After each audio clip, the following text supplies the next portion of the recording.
Good morning and welcome to United TV for the latest Manchester United news, updates ahead of the Brentford game as well, players that might be coming back, players that might be out as well, and some quite key players to discuss. Cunha had a scan this week. That's probably a major doubt as well.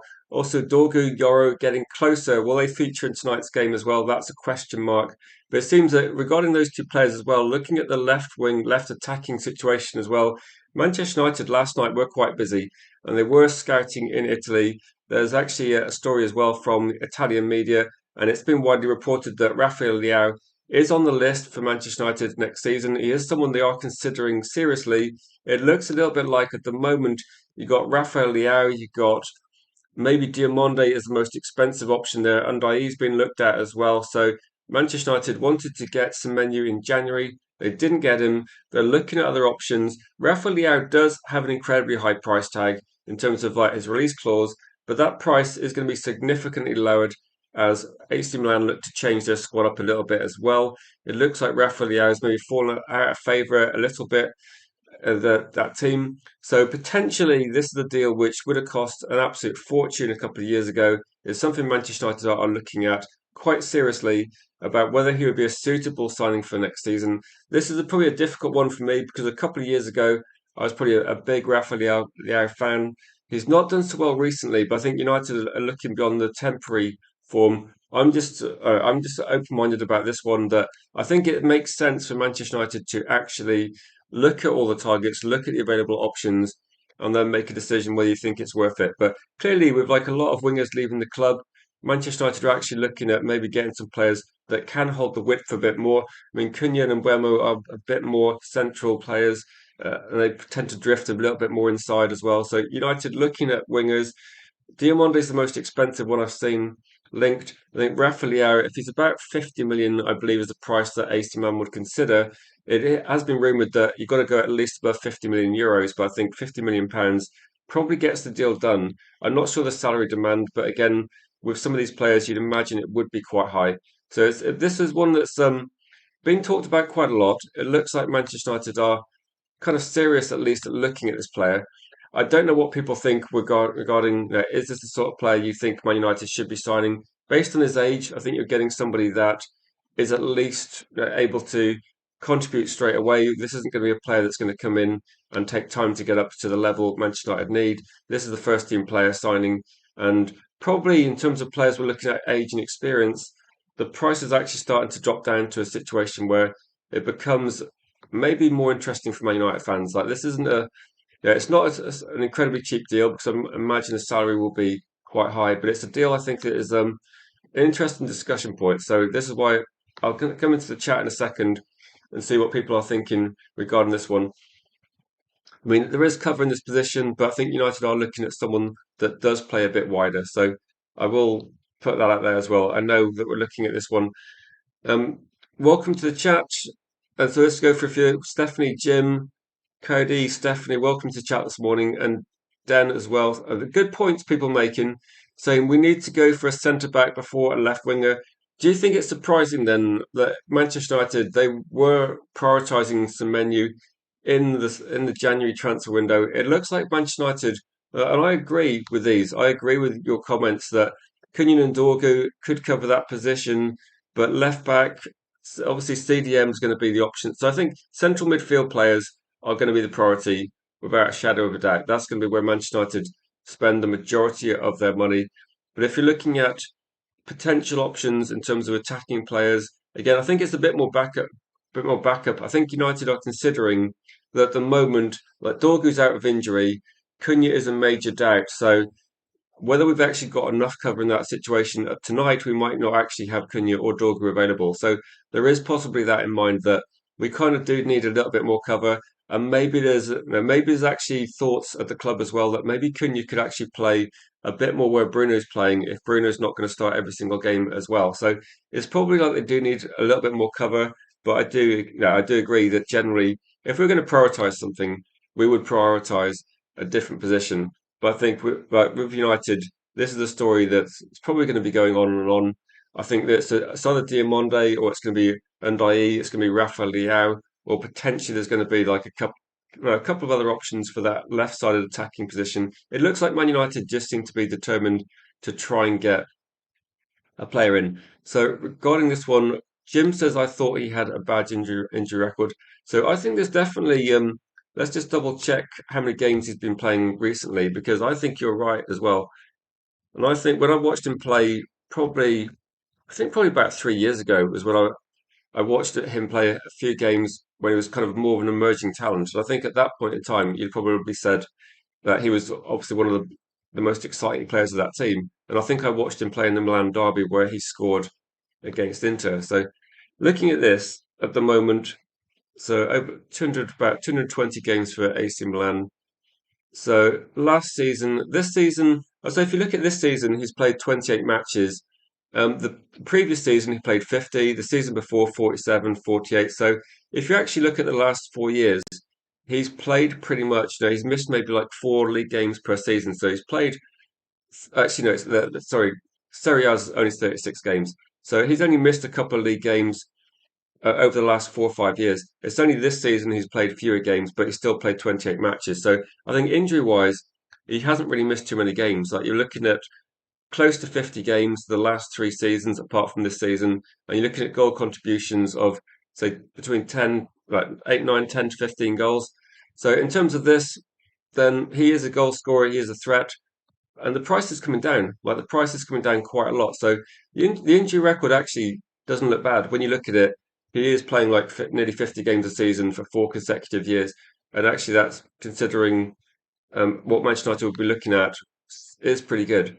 This is one where do you think would this bridge the gap between Dorgu's there, a younger player? I don't think Dorgu's going to be like playing loads of games. Is this going to be someone that is effectively like a Rashford replacement? So it feels like that Man United could do with a player that has similar skill set to Rashford. I don't think Rashford's going to be coming back, but it looks like that might be what they're looking at as well. So I think actually, according to that, Jim, I think the injury record does seem to be potentially a factor.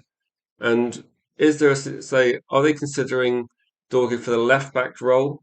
Then I think with this one, honestly, I think a lot of people are looking at some of these players and thinking Dorgu could play left back, could play left wing. I mean, I think at the moment Manchester United prefer to see him in a left wing role, and I think that would save a lot of money. He might be able to get a left back up a bit cheaper than going for one of these players. So Dorgu left back, I think, is sensible as an option, but it looks like United might not be considering that. Cunha, like I said, might be considered also a Bruno substitute. He's probably one of the few players at the club that could do anything close to what Bruno does in that sort of central position behind the striker. So it might be that United are actually looking for. It seems we're looking for a few players that maybe are a bit more versatile. So again, with Rafael Leao, I'm guessing you're going to be buying a winger, but maybe they're looking at Cunha potentially playing a different position, Dorgu playing a different position, and I think also you've got to factor in a couple of games per week. Things are going to change. So, I mean, yeah, I'm gonna say as well straight off the bat that I'm not gonna be sat here saying I want Rafael Leao to be signed by Manchester United, but I think what they're doing is at least they're doing the right thing, scouting him properly and going to watch him play on recent form to see what he's capable of, and that's what they're doing. I think it's just as about gathering information because clearly, if Rafael Leao is available on a cheap deal and the price is dropping, it tells you one thing that is he going to be like the AC Milan equivalent of Marcus Rashford? Are they effectively trying to get him out of the club? Like again, even though, like I said, the last 4 years, not really any injury issues. The future, you never know. So this could be one that United need to be very careful with for sure. And say regarding this one, this is a good question actually. If you watch, I kind of know his attacking stats. I don't really watch AC Milan week in week out to give you that information, but I do know a few people that watch Serie A quite a lot, so I could probably find out and see what their thoughts are on that, and then come back into it. But that'll be something I'll have to find out, and then next time I do a stream, I might have some information on that one. Kate says, not interested in left midfield. Say Dorgu's a better left midfielder than a left back. Have we actually we've seen Dorgu play as a left wing back. Have we ever actually seen Dorgu play as a left back since no, Luke Shaw started every single game this season in the league. So I think at the moment, United are probably considering, like, maybe Dorgu would be a backup left back. That could be I've said this as well that it could. No, we haven't seen him play as a left back properly, have we? So we haven't seen him play since then, and maybe that's what they're looking at. But no, Dorgu's young. I think he's going to be effective in a couple of positions, so I wouldn't be too. No, I wouldn't really be that worried if he was. I think he's obviously he's played left back a lot for Lecce in the Italian league. Maybe not recently, but it's usually kind of thought about in terms of being quite a defensive league. So you'd imagine that he's got good experience there as well. It's just something we haven't seen. And maybe because Luke Shaw's played every single match, which was a bit unexpected, we haven't seen Dorgu actually get a game there properly. So also, I'm wanting to John as well. I saw that comment earlier. So that's kind of the situation with United. Do you feel like is there if you're if you're looking at trying to go for a left-sided player, do you actually have a do you would where would Rafael Leao fit into your group? So you got Rafael Leao, you got Diamonde, who potentially would be about 85 million, about 100 million euros. So potentially Leipzig are putting a very high price tag on there. There's interest from I think a couple of other clubs as well, but that's really expensive. Unai, I'm not sure how much he would cost, but I think Everton would be looking to get a decent transfer fee for him as well.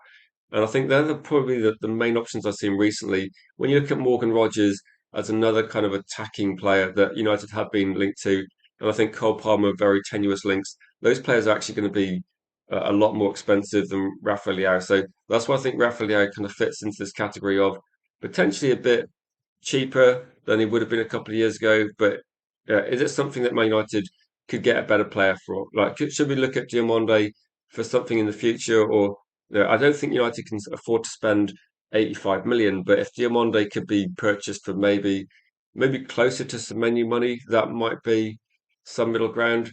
So I think Diamonde would be more exciting and would be a better option. But clearly, at the moment, his value is going to be a bit higher than Rafael Leao. So it would be a case of like, do Manchester United like can we actually just not get no, can we manage next season with just Dorgu, Cunha? It does feel a bit light when you consider the games we got. So I don't know. I think any situation you're looking at about whether we need a certain player in a certain position, I think it's always going to be a bit. A, yeah, we're going to have a situation like we got tonight where potentially Cunha's out, potentially. Well, I think Dorg is probably out, but we don't know 100%. How long are we going to have to wait for Mass and Leon? That's difficult, isn't it? That's difficult. I think it feels like it's obviously. I think it's too soon for Leon to be a candidate, and a Mass good loan for Sheffield Wednesday, but I'm not sure. I don't think next season. I think next season might be again a bit too early for a Mass. So I don't think there's any. I don't think they're going to be walking into the first team at the moment. If I was making a call, I would say I think Dorgu should be left back cover at the moment. When you look at it, I mean Dorgu has played left back a lot, so it's not like it would be a let's see how he does. He's played left back a lot, could be a good option there. When he signed for the club, I think people were looking at that he would be like filling in a couple of positions as well. But at this stage at the moment, it depends what United do. If United buy a left back, I'm perfectly happy with that. If we don't buy a left back, then I think Dorgu I think would be decent. If you're looking at left backs Manchester United have had, and actually if you consider what Michael Carrick used to do at Middlesbrough, if Michael Carrick's still in charge, Michael Carrick had one full back that would be very attacking, and I think Dorgu could be that player. If you consider maybe looking at how fullbacks have overlapped and got involved in the attack in the past. I think Dorgu being a left back and maybe working with Cunha down that left hand side could be great. I think it could be a good option as well.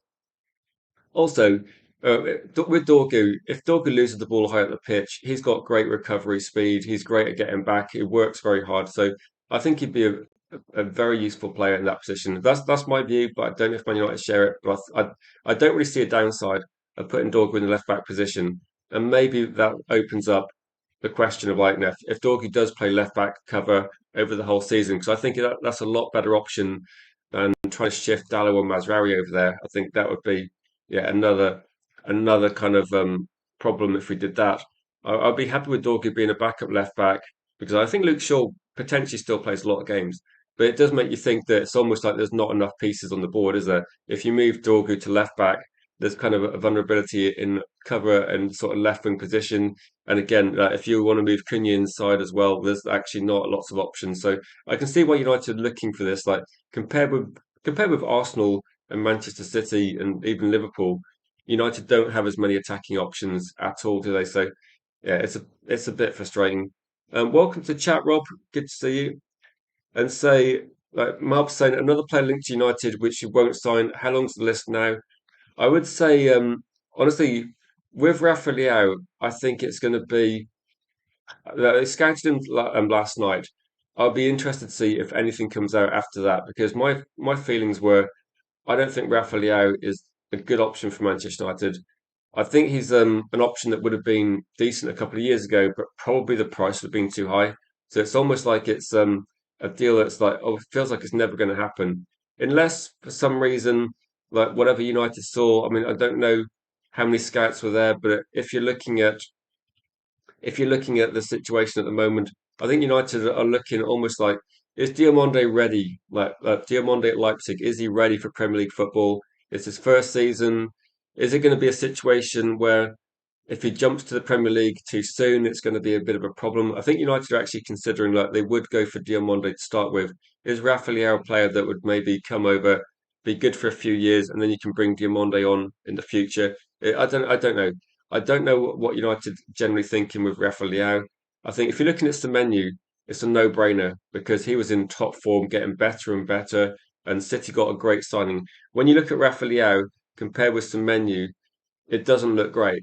I mean, unless Rafael Leao can replicate the form he had a couple of years ago when he was like one of the more exciting players, yeah, it could be that. And say Luke Shaw doesn't have the legs to overlap.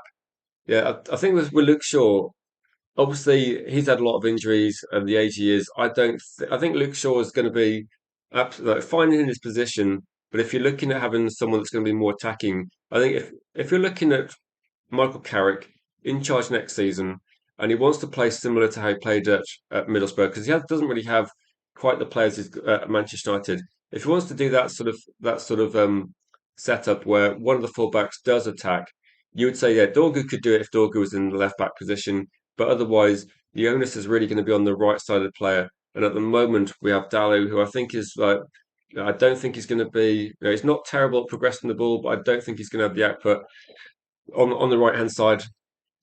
But maybe you could be looking at possibly getting one fullback signed. I think it's a bit unlikely, but yeah. Do I see the rumor mill that Jim wants Southgate at United? I have seen that regularly, but I don't really read too much into it because I thought Southgate had actually retired from club management. So I don't know if anybody knows differently, but I don't think Southgate's actually got. I thought Southgate was had networked a lot with like other people since he's been England manager. So I thought Southgate was going to be just more like a director of a company or something. I thought he was going to be doing more sort of those sort of roles. So I don't know unless anyone knows differently.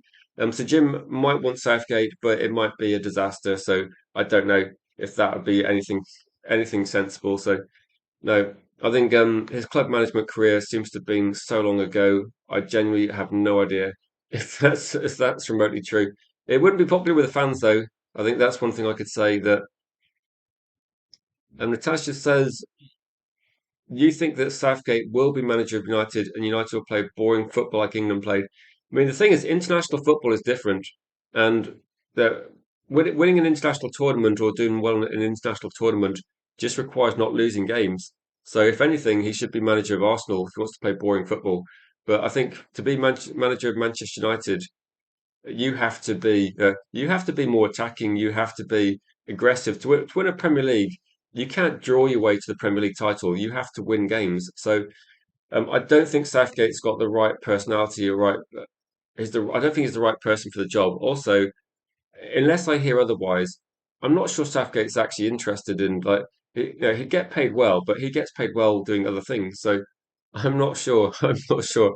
I did see this and say so Jim's showing his age, can't think rationally. I think that unless I see something where sounds genuine, people have been pushing the Southgate rumor for about 3 years. So I don't think there's any truth in it. But yeah, we'd have to see. Welcome, Vril, to the chat. Good to see you, my friend. Says I hate. Sorry, I thought you said it, but hate then. I rate Carrick higher than Southgate. To be honest, I think Southgate is probably. What has Southgate accomplished in club management? But I think he was actually manager of Middlesbrough as well in a weird kind of weird twist. So he was manager of Middlesbrough back in the day, but no, they were quite poor. I think did he get manager? Did he get Middlesbrough relegated? But no, I don't think there's going to be. I don't think there's going to be too much truth in that, to be honest. If you're looking at an elite manager, you're looking at an elite manager at club level, aren't you? So that would be from um, my thoughts regarding that one. So yeah, I don't want to predict that. I think if Carrick, sorry, if Southgate became Manchester United manager, it wouldn't make any sense because you've got to be looking at someone that's if you're not going to get Southgate in, you've got to look at someone that isn't an elite club manager. Like your international manager is one thing, but it's not the same. Like you need to be looking at a manager that has managed in the Champions League at top clubs around Europe. If you're not going to go for, if you're not going to be going for Carrick. So yeah. If it's between Carrick and Nagelsmann, it's an interesting conversation. If you're talking about Carrick and Southgate, it's pretty much one-way traffic for Man United fans. There's not loads. I'm saying Nagelsmann, the links for Nagelsmann is that I think Manchester United have spoken to his representatives apparently, but this is obviously there's very strong links between Vivell, who was at Leipzig, Nagelsmann, who was manager of Leipzig when we actually beat Leipzig 4-0, didn't we? When he was manager of Leipzig, I think they might have beaten us in the return match, but there's a good relationship between those two, and that might be why Nagelsmann might be the most interesting non-Carrick kind of discussion point at the moment because of that interest from Vivell. And I think Vivell behind the scenes has been trying to convince them that Nagelsmann is the right person. Apparently, this morning, the most recent thing I read was that any decision regarding head coach is going to be taking place at the end of the season. So nothing's going to get announced, even if we win tonight, even if we beat Liverpool. Nothing. I don't think anything's going to get announced until the season's over. And Manchester United at this moment are just gathering information on different available coaches. So at the moment, the list isn't big because a lot of coaches are not available. But you might have Areola, you might have Nagelsmann on that list as well, although the Real Madrid job is something that Nagelsmann's been linked to, and you're going to have Michael Carrick obviously in the mix as well, and maybe people like Southgate are having their name thrown in, but I think we should be throwing that name straight out again and not even thinking about that one. So yeah, so I would take Mourinho back over Gareth Southgate. Honestly, I would take Mourinho back over Southgate. I'm saying, yeah, Nagelsmann kind of divides opinion. Like last night, people were talking. We did a big calling show, and to be honest, what Nagelsmann in the chat, people were talking about him, and as Mourinho has been linked to Real Madrid as well. So yeah, interestingly, if Real Madrid go for Mourinho, which I think is an interesting one, then maybe we're looking at possibly Nagelsmann. Maybe he's going to be more interested in Manchester United because I think United with Pavel are seriously interested in him. Welcome to chat, Howard. So, what are people thinking about? So, should we go into some of the stories regarding tonight's match as well? This is probably the big story for me because we've been talking about Matheus Cunha.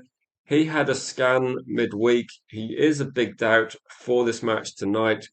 I'm not sure what the nature of the injury is. Should he be risked, or we do have Liverpool as a big game coming up next? If you remember the victory against Liverpool early on in the season, Matheus Cunha was a key player in that game.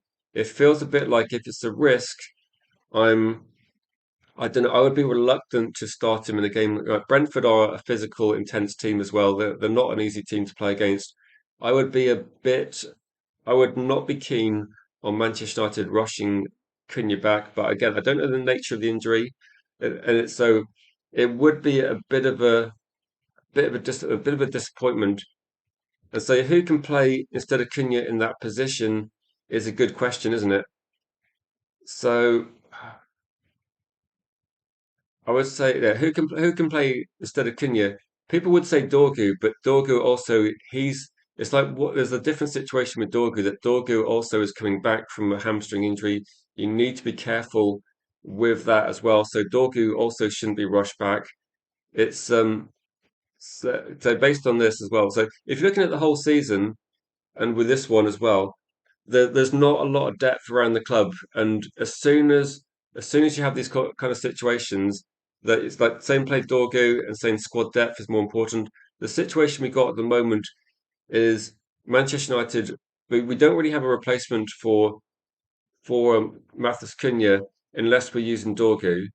But at the moment, because Dorgu's actually not properly back yet, it's quite difficult to actually say that what should United do? Like, what should United actually do at this point in time? 'Cause we're going to have to look at our setup and go, right, we've maybe got a couple of options on the right, but if we're looking on the left, it's going to be, it's not obvious what to do there, is it? So there is like potential that some players could play over on that side, and but it does go to show that we have lost a lot of players that would be playing. We used to have Anthony, Sancho, Rashford, and we don't think that obviously they're not good enough. But you have to actually look at this seriously and go, if Man United are starting to have this issue with one game a week, and even though, say 2 games a week for playing Liverpool, I think it's actually going to be a bit disappointing for the squad going forward if they don't actually realise that they need to do a lot more. And so Stephanie said Mbeumo could probably play off the left, has done briefly this season. I think maybe that United might be a bit fortunate that some of these players are quite versatile. So you could actually say Ahmad could go on the left. A lot of people have said they would like to see him on the left at some point, or like last season, we're looking at maybe we could mix things up and change things. So maybe as a shout, I'd say maybe put Amad over on the left, and Buemo can play in his natural position as he's a bit more effective. I think you've got Luke Shaw behind Dallo, so maybe with Dallo and Mbuemo on the right, that might be actually for me might work a little bit better because I think Luke Shaw doesn't tend to get up as much as he used to. So maybe Luke Shaw and Ahmad on that side you could have Mbeumo. I think keeping Mbeumo in his natural position would make sense for me, but it feels a bit like Benjamin Sesko needs to start then. If Cunha and Dorgu aren't available, it feels like we've almost like the team almost picks itself. Um, so that's why you want a left back next summer, two top CDMs. Yeah, we kind of need to get some cover, don't we? Like we need to look at that and go that if like, for Dorgu's good cover for left back and left wing, but Dorgu is getting a few injuries as well, so it is quite tricky, isn't it? Cheers, Rob. So yeah, I do think the same thing that if you're looking at choosing which player to put on the left, I think tonight Ahmad makes more sense. That if we're looking at if we're looking at a problem on the right and we had to shift someone from the left to the right, I would probably say Dorgu might be the best option. Like, I think he might work better on the right if we ran out of right-sided players. But I think Ahmad I think it would work. And we have discussed this in the past when we played against teams and actually looked at it and thought maybe there's a vulnerability in their right back situation. Ahmad running at him might be a good option. So it's difficult, isn't it? Because we're kind of we don't have a big enough squad, and I think we've said this for a while that if you're worried about the the season at the moment, if you're worried about running out of players for the Liverpool game, then next season it's going to be like 2 games a week for a lot of the season. And so yeah, I have the same views. I say worried about a squad depth next season. So we need 8+ quality players to be able to compete in all competitions. We are very thin. Apparently, Manchester United, there was something put out this morning regarding centre backs, and they think right, we've got enough centre backs for next season. I'm a bit concerned over the injury records of some of them. If you're looking at fullbacks, it feels like based on this season, you have Mazraoui, you have Dallo. Dallo is always available. To be honest, that is actually very useful at this point in time. But you'd have to look at left back and say, like Luke Shaw, he's going to play every game this season, possibly in the Premier League. But next season, you 100% need some cover. You 100% need a player that's going to be able to do like what Luke Shaw does, or very similar. Otherwise, it's going to be an issue. So there isn't really much depth in any position in the squad, is there? To be honest, I'm trying to think if there's any even centre back positions because of the injuries. Even though we've got bodies there, there's not significant depth in my opinion. And Wizardbet says, I'm now thinking we might lose this match to keep us on 58 points and make next week's encounter a massive game. Yeah, it's going to be a tricky one. I think United, like if Cunha's missing, and again, Cunha's a doubt. I'm not saying Cunha's missing, but Cunha is a doubt. Had a scan. It depends on the nature of the injury. If it's one of those, if it's an injury that is potentially if it's just a precautionary scan, it's fine. If it's something that potentially could get aggravated and become worse, I think United have to seriously think about is it worth the risk? But you could say, why not have Cunha on the bench, have Almajalo, have Mbembo on the right, probably have Sesko through the middle, and I think you might have to start with those players and hope they can play most of the match. I think still there is going to be some bonuses in like our centre backs. We're going to have we're going to have Maguire back, so I think that is a good thing. So I would say that the fact we can actually set up with Casemiro, Mainu, Harry Maguire back in the team, potentially Yoro, but I'm happy with Aiden Heaven, Luke Shaw and Dallo. We got most of our team. It's just about the left hand side, and if Cunha was available, I'd be quite confident we can get a result against Brentford. And Brentford have been drawing loads of games. They haven't been great at the moment, but no, this is one where like, you have to have a good performance against Brentford. Despite all these draws, they're going to be pretty difficult opposition, I think. And United, I said you changed your mind. You want Hayden Hackney. Say Forest want him to replace Anderson. Also, Stiller and either Belieber or Gomez.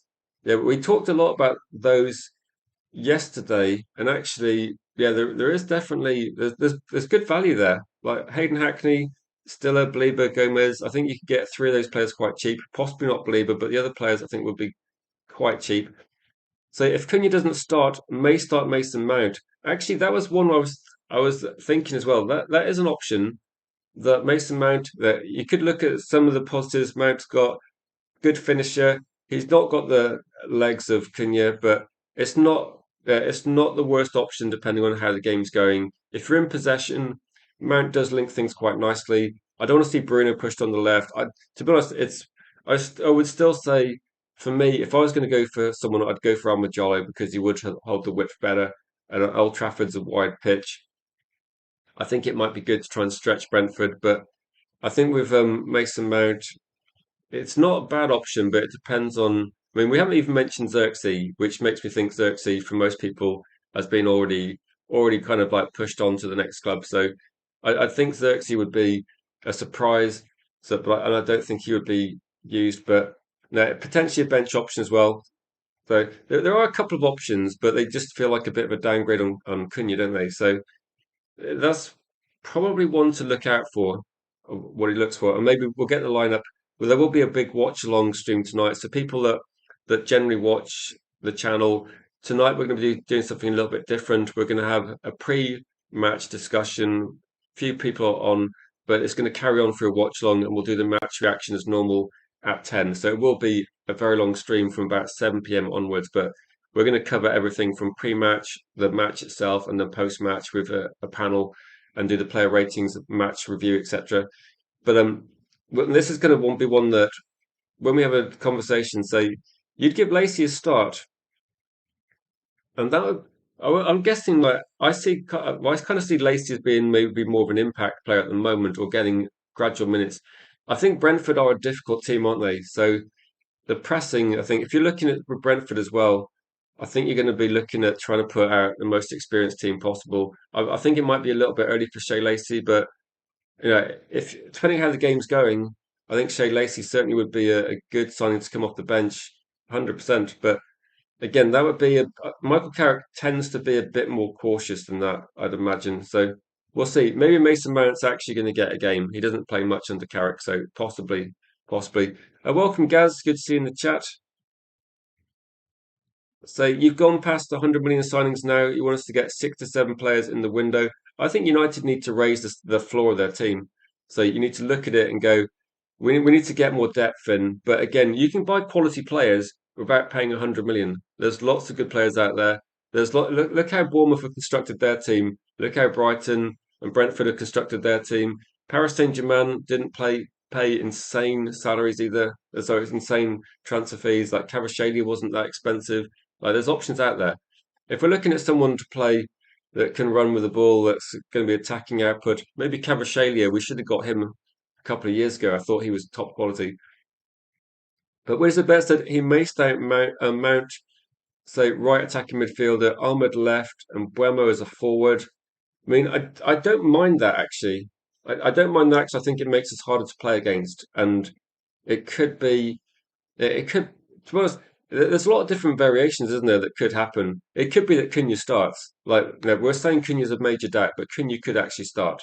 And I think there's more likely Cunha starting than, let's see, the other story regarding players coming back. I think it's more likely that Cunha starts than we see Dorgu come back. So just an update on these players. I think Lenny Yoro has like returned to training. This was an update from Sully Talks yesterday, and Sully Talks should be coming on the channel over the summer because he's got quite good insight, good information on things happening at the club. So he's going to be someone that I think might be a semi-regular guest over the summer when news really kicks off with transfers. So that's something to look out for. We're kind of talking about what's going to be the best thing to do. But Dorgu Yoro back in training, I think it's obviously great for the rest of the season. I think tonight is obviously for me is too soon. I think Yoro, Aiden Hefner and Maguire probably are a better partnership at the moment. I think Dorgu, I would just not rush Dorgu back because I think the key thing with Dorgu is make sure whatever no the injury he got, make sure it doesn't reoccur. Make sure that he's not going to be re-injured because that would be the worst case scenario. Just the people that come in and saw the thumbnail, this was like the reason we're talking about Rafael Leao today because Manchester United have been linked to Rafael Leao for a little while, and I haven't covered it on the channel. I haven't really discussed it too much, partly because I'm not sure it's likely, partly because I don't think it's the best option for Manchester United. But they scouted him last night against Juventus. I think they're looking at, is it a cost-effective option? Is it a big drop off from the potential of Diamonde? Is it better than Ndai, who does get a lot of people saying that he would be a good option as well? I don't know. This for me feels a little bit too similar to Rashford on a not great day. So if you're looking at the player careers and what they're capable of in different leagues, I would say Marcus Rashford has been a better player than Rafael Leao over a longer period. But again, I'm not overly keen on this. The only thing that's going in its favour is the price is gradually coming down, but I'm still a bit skeptical. I have got a poll running in the chat though, so if people want to vote on that, that was something I was inviting you to vote because I'm genuinely not sure what fans will think about this one. My gut reaction was going to be Manchester United fans see Rafael Leao as someone that maybe a couple of years ago would have been a good option. At the moment, the poll is kind of 50-50, which is, I suppose, is like understandable because we do need some depth. But I would probably be voting for like a no overall. I think Rafael Leao represents a signing that a couple of years ago would make sense, maybe 3 years ago would make a lot of sense. And recently, this would feel a bit like Man United are potentially getting a player on the way down. So I think Rafael Leao, it might be a little bit like Vlahovic, it might be a little bit like, so he's not putting up the same sort of numbers of performances as Sancho was. So I get the feeling it might be a bit of a risky one for me. That's just my thoughts. But again, it's 50-50, isn't it? So United side die saying something similar, saying you think it's a waste of money. I mean, even if it becomes cheaper, making a player you don't really need cheaper doesn't make it worthwhile getting. So if you want to be looking at cheap options, they have to be effective options. Like João Gomez is a good player. The fact the price is lower is great. And Matheus Fernandes at West Ham, if they get relegated, the price is low. That's great because he's a very good player. I think you have to look at it in that context. If the players are good and the price is low, it just becomes like Hayden Hackney. It feels like a no-brainer as well. And I agree with that one. I say signing Rafael Leao would feel a little bit like I don't know. It would feel a bit like getting a player back that was similar to a player we moved on. It's tricky. It's tricky. It depends on really. It depends on like what's the reason for Rafael Leao's drop in form? That's what I mean. He did score 9 goals this season, so if you're looking at his impact, then he is scoring goals. You could probably compare him with other strikers in Serie A. So he is a goal scorer. He does cause problems. He is able to hold the width. We are looking at a winger here, so it's tricky.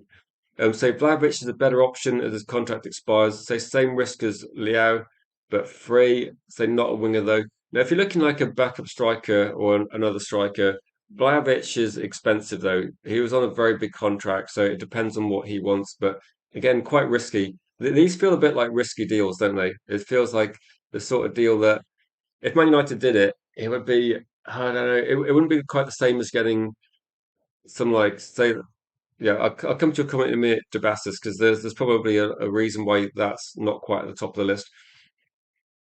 Howard said, you voted yes because we need signings, but we should be going for better. And say he's not a starter. I think if you look at this, if you think he's not a starter, but he's more of a squad player, then maybe it still feels like then we have to look at the salary. He might want a very high salary as well. Yannis says Leao would solve the left wing problem and can be a striker, so it would solve two problems. So I would take Yildiz over Leao, but Yildiz is going to be 100 million plus, isn't he? Like sorry, Juventus are not going to let Yildiz go. Like they see him as like the future for their club. So yeah, I'd say Vlahovic had a terrible season. Yeah, we were kind of like almost like going to swap Sancho for Vlahovic at one point, and I think we'd have like Vlahovic's contract is something we don't want on the books as well. And what about Somerville from West Ham? Would be cheap if he gets relegated. Could be a squad option.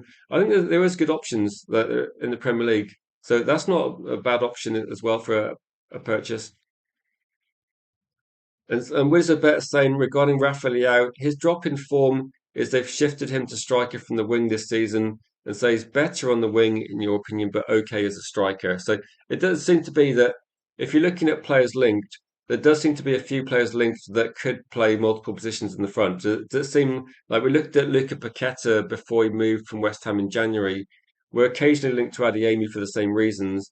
And I think Diamonde, it's so early on in his career, but again, I think he could play more than one position across the front three as well. So I think with United, this is probably a factor, isn't it? That they might be looking at him thinking, can he do can he do a job in multiple positions? He might well do that. He might be able to. It might be someone that we look for a strike, say left wing that can play striker, and that's been my guess all along.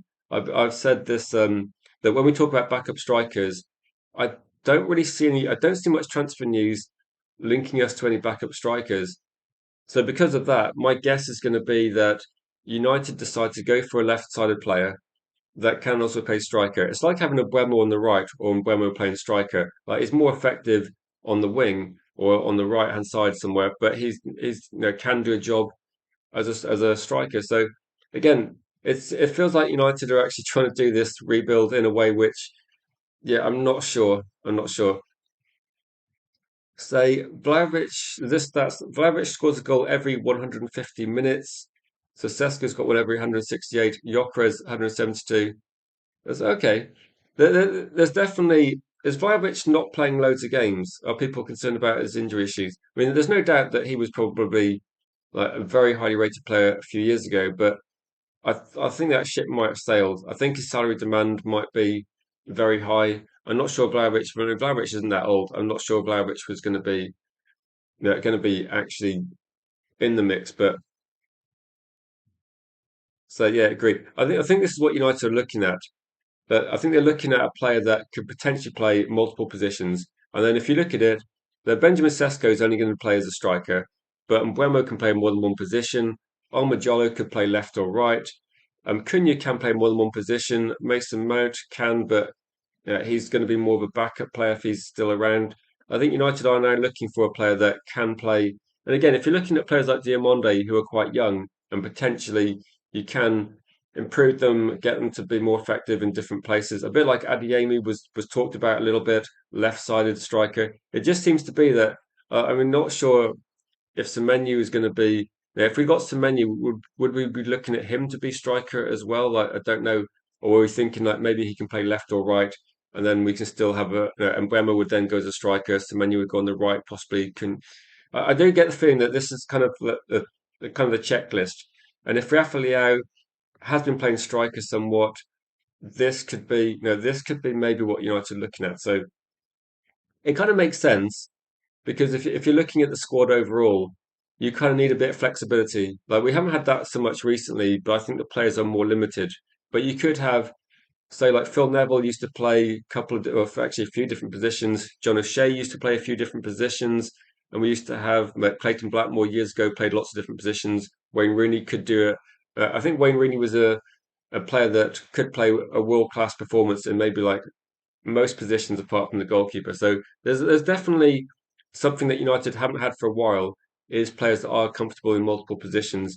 Maybe at the moment, maybe Mazraoui is the closest we've got because Mazraoui left back, right back, a bit further forward. We saw him play quite well as a centre back, so it could be that United are looking at that sort of thing as well. But and I don't mind that. I think that's actually quite sensible. But you have to also consider that we do still need numbers. There's no point getting there's no point getting I don't know like a few players that can play multiple positions if you're still looking at those players playing week in week out. So if Rafael Leao was a signing, but you're expecting him to play striker one week, then the next game play left, but play loads of games, we still need more depth. Like we still don't have a lot of depth. Yeah, Vlahovic is quite young still. Like Vlahovic is one of these people that just like a bit like Sancho was just incredibly good when he was 20, and everybody thought we should sign him about 4 or 5 years ago.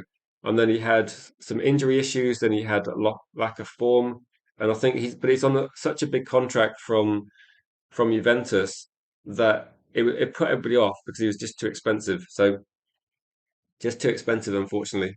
I think. Also, if you're watching, don't forget to subscribe. If you're new, don't forget to check out the big watch along we're going to do tonight as well. Also, there should be some 1 p.m. content. It's going to depend on news. Like I know with like Newsday, there's a few stories coming out this morning which I thought was worth covering. The other story I saw, which I think might be very strange timing. I don't know if people saw this one, but there's been links. I don't know how strong they are or whether it's accurate or not, but links between say Xavi Simons, Manchester United. Apparently, United are interested. Xavi Simons injured his cruciate yesterday, I believe. He's going to be out till 2027. So as far as I know, it's a strange timing one, but United apparently were monitoring him, but I don't know what that story's about, so I've kind of not talked about that one. But I think this one is like United looking potentially at options if Spurs get relegated, potential options if West Ham get relegated, and this is sensible though. West Ham are one of the teams at the moment that if they get relegated, there's actually quite a few good teams, good players in their squad. So potentially West Ham will lose a few top players. I think if Spurs get relegated, they'll still lose a lot of players, but I think they might be a bit expensive for clubs like United. I think we can get better options elsewhere than Spurs. My view on Xavi Simons is he had a lot of potential, but at the moment I don't. I think he's a bit lightweight. I think we've got better options at the club. I think he would be a squad option or rotation option at best for Man United. He might be expensive, and he's got a serious injury that's going to keep him out for a long time. So I don't think there's going to be any more said about that one. I say United don't spend 200 plus million on three attackers last season to displace them this season. You think it's definitely a utility player for multiple cover options? I think it's genuinely going to be that as well. But if you're looking at any option for a forward player, I think there's got to be a few criteria. One is going to be like Rafael Leao, can play multiple positions. Also, the price has to be low. We can't spend, we spent £200 million last year on attackers. We're not going to spend crazy money again. Or you look at Diamonde, who is incredibly expensive, unless Leipzig, no, unless Leipzig actually lower their price a bit. But he would be also an age where Diamonde would be the next generation of attack. So we've kind of got Mbeumo and Cunha that are going to be 25, 26. If you buy a player that's 5 years younger, that makes sense, but it is a lot of money for this stage of Manchester United's rebuild. So it feels like a lot of money, but it feels like maybe Diamonde is the most exciting option, but it would represent probably quite a bold transfer window. It would mean that United are spending a lot in the summer, which we hope they do, but there's no guarantee. So if they bought someone like Diamonde instead of like if we were talking about Diamonde coming to Man United, I think there would be genuine interest and excitement, a little bit more beyond Rafael Leao. It would feel a bit of a yeah, it feel like a quite a not necessarily a gamble, but it would feel like we're spending a lot of money on attack. So you kind of think, right, well, this needs to work. Like we need to make sure this team's getting Champions League football because we're going to be suddenly spending a lot of cash. If we then miss out, it's going to be quite tricky.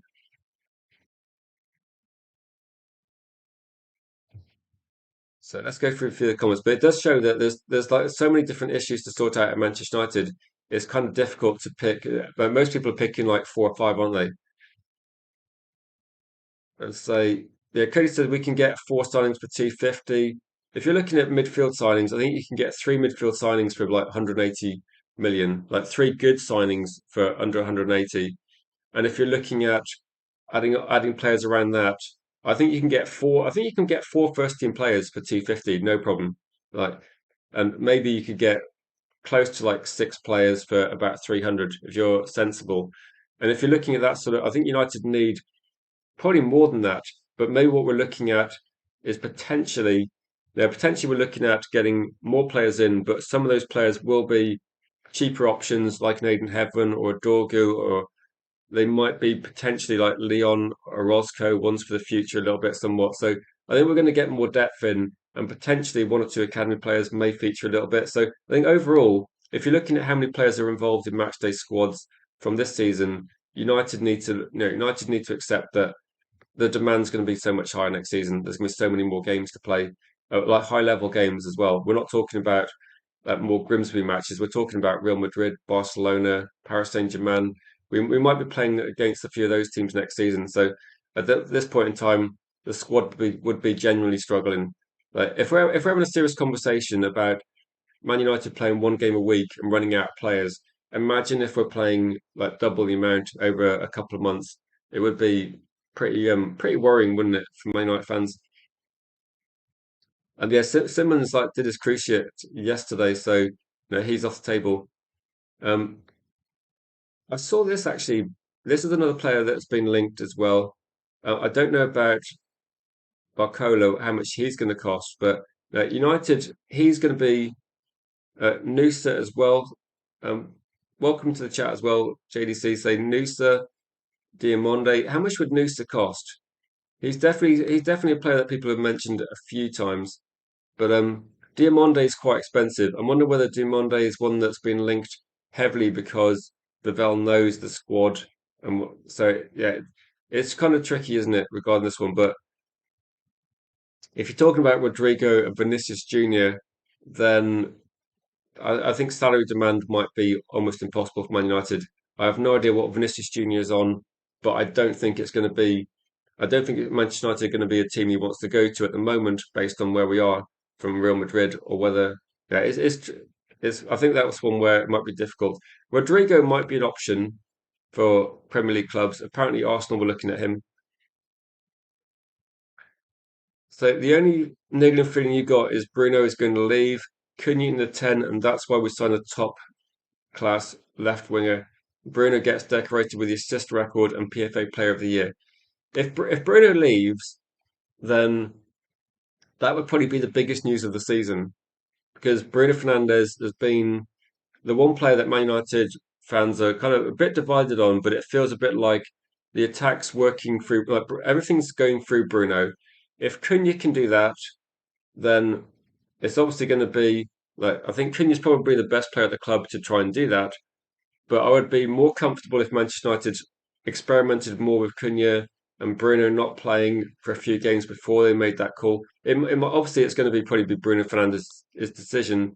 I don't think Manchester United are looking at moving um, Bruno Fernandes on, but if Bruno Fernandes decides he wants to go, I'm not sure how long he's got left on his contract, but it might kind of force Man United's hand. That would be where you start looking at Yildiz and start looking at other players, and maybe you're looking at rearranging things as well. But considering that we're trying to fix midfield this season, it would be quite problematic trying to then rebuild the rest of the team. So I think that's something that we haven't really considered. We've kind of been assuming that Bruno's still there. And so Bruno's got 1 year left. So this is probably going to be it's probably going to be sell or contract time, isn't it? So Manchester United are going to have a decision now with like what happens with Bruno Fernandes because you can't let him run his contract down to zero. So to give Bruno Fernandes a contract is going to be quite expensive as well. And you probably have to consider like how much you're going to have to pay Bruno. Is there somebody out there that can be bought that's going to be either? Now, what's the best option? Is it to buy one of the best left wingers you can find and move Cunha into the Bruno position, or is it to try and find maybe the best option out there that you think could be a replacement for Bruno Fernandes in the short term? Because you're probably talking about this is where people say like Cole Palmer would be an option, or you look at Rodgers possibly, but Cunha may be the best option we got in the club currently. It's yeah, it's a bit tricky with that one. I would be I think it's like a if this did happen, it would be I don't know, it'd be a bit of a problem for Man United, wouldn't it? Because it's bad enough doing a couple of deals. It's bad enough trying to fix a player to play alongside Mainu, let alone trying to do this as well. But I'm saying still if Fernandez and Gomez seem realistic to get, I'd bring say JJ and Lacey into the squad. If you're looking at, yeah, I think Fernandez, it depends on relegation, but Fernandez, also Paris Saint-Germain really want Fernandez. So that's going to be a bit of a difficult one if that's true. If West Ham stay up, which I think is still looking like it's got a good chance of happening, his price is going to be 70 plus, I believe. So it might be tricky for Man United to get those players. It depends where he wants to go. I think he's good. I think Man United might lean towards Bliebert and Alex Scott, though, if looking at Premier League players. So it's tricky. Yeah, there's definitely a few players that are close. So why not play Cunha as a striker? But I think if Cunha's available, I think if everybody's available, like I think Cunha is a good striker. Like I think he is a good striker of the ball, good finisher. But I think if you're looking at this one, then I don't know. I think with United they tend to have say more options on the right with Almajalo than on the left because Dorgu's been out. So if Dorgu had been available, maybe they would have been doing that. I think it's difficult. But because Dorgu's been out, I think we've actually had to play differently a little bit as well because otherwise I think Dorgu will be in the team. Maybe Cunha can play somewhere else. So we've kind of had to have him on that side. And Marv says we don't need a left wing. Dorgu and Cunha can play there.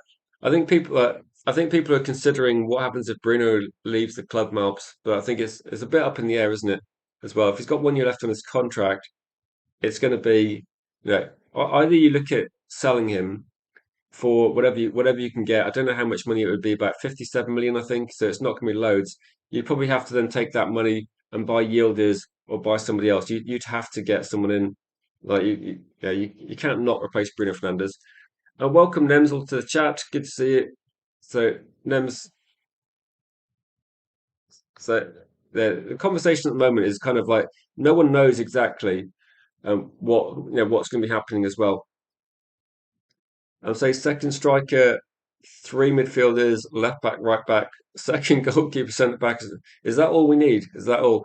I think United need to have like when we're looking at second striker, and I think Bruno did say, well, I think Bruno has implied he'd be staying, but Bruno's been saying he wants to win things as well. So yeah, I think with this one, I'm hoping Bruno stays, but I think that people are just discussing what happens left because he's got 1 year plus one, so and he's got a release clause for 57 million clubs outside the Premier League. But it means like it probably explains like which is a better. So it probably explains why we're looking at there are stories about Bruno as well.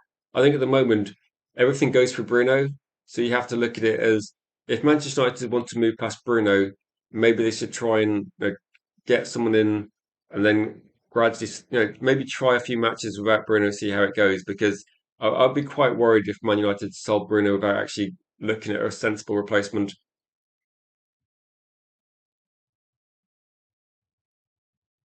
Yali says, I guess Bruno would leave if we completely mess things up now and lose Champions League positions. Yeah, it could be. I think with United that there's a lot to play for in this season. Most people are thinking Champions League football's almost done, But if we messed up completely, which I don't see happening because we haven't lost back-to-back games in the Premier League this season, we still seem capable of, even if we're not winning games, we still seem capable of maybe getting a win. But good to see Gregory. I know it's like very, very late where you are, but big up to you, Gregory. And yeah, I'm good. I'm looking forward to the match as well. Looking forward to the match today.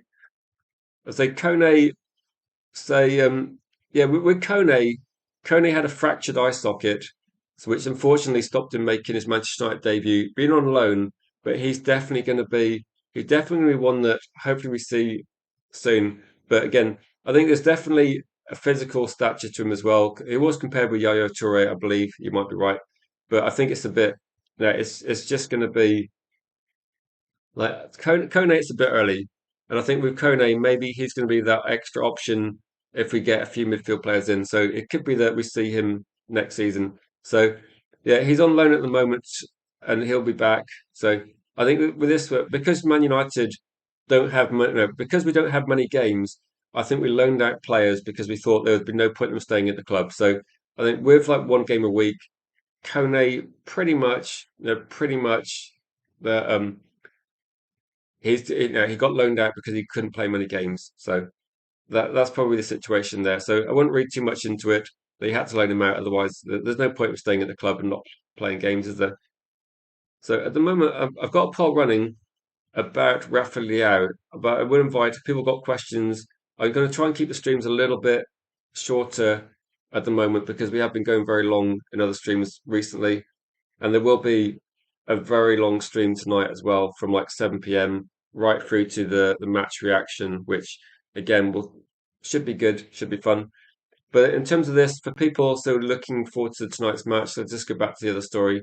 The reason why we're talking about transfers and speculating and what could happen, etc., what do we need, is because Cunha is a big doubt for tonight. That's probably the big story for Man United fans. If he is missing, with Dorgu not expected to be back yet, makes it, it looks like we don't have loads of options. Maybe we're going to see something different. Maybe Mason Mount's going to come in. Maybe Amajala is going to come in. Either way, I think we got enough there to get something out of the Brentford game as well. We should be looking to win this game and get over the line. But no, it's not going to be easy. But Brentford are never an easy team anyway. So hopefully some of the squad players. Hopefully if Mason Mount comes in, hopefully he can step up. If Amber Jolly plays on that side, hopefully again, and maybe we could be reliant on Mason Mount, Xerxes substitutions at some point to try and see us over the line. But if we get a win tonight, it's probably like 95% Champions League football done, isn't it? It's going to be so close. So hopefully they can put in a good performance. I would just generally not risk Cunha if it is something that could be aggravated. I would have one eye 100% on the Liverpool game because that's going to be obviously a key game as well. Yeah, last night we talked a bit about Brentford, and we had a Brentford guest on the chat as well on the panel, and people were pretty confident about Man United winning. So hopefully that doesn't come back to bite us. So to close the poll, like, should Manchester United sign Rafael Leao for 50 million? Because that's going to be roughly the price. 60-40 in favour of that. So it looks like overall people are actually in favour of Manchester United signing Rafael Leao for that sort of price. It might be interesting that if stories develop and we see maybe something coming out in the next couple of weeks where if we go back in for Diamande or Diamande's linked, or we look at Ndai again, or we look at other players, because there's going to be other players that we consider. Maybe it's going to be worth actually having a conversation about which do we think is the best. I think at the moment, Rafael Leao is probably he might be one of the cheaper options. There's going to be other options that are going to be quite expensive. You're a Liverpool fan, Nems. Of course you hate of course you hope we lose. We're looking forward to playing against Liverpool though. That's going to be a big game. That could be one that actually locks up Champions League football for us. So it might be that if we win tonight, we just avoid defeat against Liverpool. That's it. But we're so close, aren't we? I'd say Carrick's so cautious. If there's any doubt, I see him hearing on this. Yeah, there's still a lot of games to go. We've got Forest, we've got Brighton as well. So you can't risk starting a player that's not particularly fit, can you? That would be a big mistake for me. So let's go through a few comments. I will close the stream quite quickly. So if anyone's got any sort of final points, please get them in. As Howard says, this is something I think is going to happen as well. I think Harry Maguire and Aidan Heaven will start. And I'd imagine with Luke Shaw, with Dallow, we're going to have quite an, apart from Aidan Heaven, with Lamans, we should have a pretty solid back five of very experienced players mixed there. And Aidan Heaven's got physicality. I think Maguire and Aidan Heaven should be a good partnership. So I think we should be looking to be quite solid. Brentford, I'm guessing, based on what they've been doing recently, they haven't been winning at all. So this is one where you just have to get over the line. It might not be pretty, but you just have to get over the line. If we got a 1-0 win, it would be a fantastic result. Like Brentford are a tough team. If we can win a little bit more, than that, perfect. But if we get over the line, get the win, that could be Champions League done. So that could be such an important win. It's like the Chelsea game last week. It doesn't matter about the performance. It's just about getting a win, get Champions League football guaranteed. The difference between, I read this morning, it's at least £90 million extra for Man United as a club if we get Champions League football. And if we get through the Champions League football to knockout stages, you're starting to look towards potentially close to £100 million extra in revenue. So it is massive. It's almost like the same sort of conversation we had last year when we had to get Europa League win to get Champions League football. This time it feels a lot more obtainable. We've got the points on the board, a win against Brentford, and we're kind of almost there, aren't we? I think we're going to see. Actually, we play Sunderland as well. I think we're going to see any doubtful players not starting this match, and then we're going to be looking at potentially them coming back for maybe the Liverpool game. We'll just go through this one. Funchy, just come in just in Fergie time. Let's say I will take Leao for 55.60. That's quite high. So being tested in Europe, say above the Leipzig 89 million unproven player of like Diamonde. Let's say Anthony should have taught us a good lesson. Then again, I think with Anthony, I think this is like one where if United go for Diamonde, then it's probably going to be Christopher Vivell's call. And if we go for Diamonde and it's not good, then yeah, it's not going to be good. It's going to be bad times, isn't it? But just a quick mention tonight. Myself, we deserve better. Yarly will be not Yarly. Myself, we deserve better, and Helgi will be live from 7 p.m. tonight, and then Helgi will be covering the watch along. Then we'll all come back in for the post match player rating stream as well. So it's going to be a long night tonight. So I'm going to keep streams, I'm shorter this morning and this afternoon, but we will cover any news as well. If you leave a comment, the United TV socials are pinned. So if you want to get involved in the Discord or Facebook group or follow on social media platforms, the links are there. But no, Yanni says Brentford will rip United apart tonight. I hope you're wrong. The Leeds game, though, we had Agate and we didn't have a Maguire. We got Ko Mainu and Casemiro back. We got Maguire, we got Aidan Heaven. I think we got the spine of our team. So I think we got the players back that we missed. And I think Ko Mainu in midfield is a big plus. I think Harry Maguire in defence is a big plus. So I think that, yeah, Brentford are a dangerous team, but Brentford aren't in great form. So, yeah, no, we haven't done the watch longs for a while. So get involved, guys. If you're around 7, 8 p.m. tonight, get involved for that one. It should be fun. And we'll be live from 7 when I think match.